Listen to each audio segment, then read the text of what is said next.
उन्हाळा आला की आपण सनस्क्रीन वापरण्यासंदर्भात विचार करतो आणि कुठलं सनस्क्रीन वापरावं, कसं वापरावं ह्या संदर्भात कधी कधी काही कन्फ्युजन्स असतात. तर ह्यासाठी आपण जर विचार केला तर UVA रेज आणि UVB रेज असे दोन प्रकारचे हार्मफुल रेज असतात की जे आपल्या स्किनला डॅमेज करू शकतात.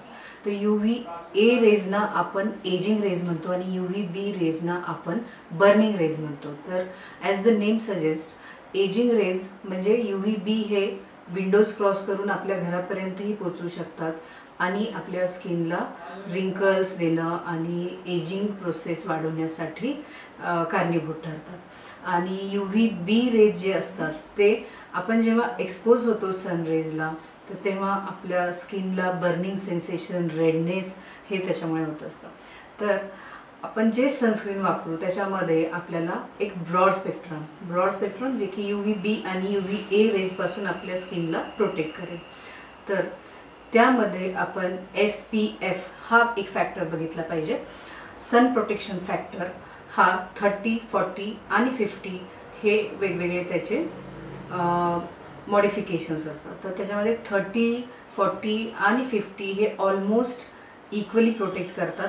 त्यातल्या त्यात जेव्हा आपण आउटडोअर्स, ट्रेकिंग, बीचला जाणार असू किंवा समर सीझन एक्सपोजर आपलं जास्त होणार असेल सनमध्ये तर UVB SPF हा 50 असला तर तो आपल्या स्किनला जास्त प्रोटेक्ट करेल. आणि 30 आणि 40 is also having good protection. Above 94% आपल्याला ते प्रोटेक्शन करतात. कुठलंही सनस्क्रीन हे 100% प्रोटेक्ट करत नाही, but up to 98%, 99% sure protection आपल्या स्किनचं होत असतं. आणि सेकंड थिंग आहे की PA हे एक मेन्शन असतं सनस्क्रीनवर. तर त्याचे 1+, 2+, 3+ आणि 4+ हे त्याचे प्रोटेक्शन ग्रेड्स असतात. तर 4+ is maximum protection against UVA rays आणि 1+ हे मिनिमम प्रोटेक्शन आहे आणि 2+ आणि 3+ हे मॉडरेट प्रोटेक्शन आहे. तर सनस्क्रीन हे फक्त सनरेजपासून प्रोटेक्ट नाही करत तर it is our anti ageing treatment also. त्याच्यामुळे कुठलाही सीझन असेल, तुम्ही घरात राहणार असाल, बाहेर जाणार असाल तरीसुद्धा सनस्क्रीन लावणं हे मॅन्डेटरी आहे.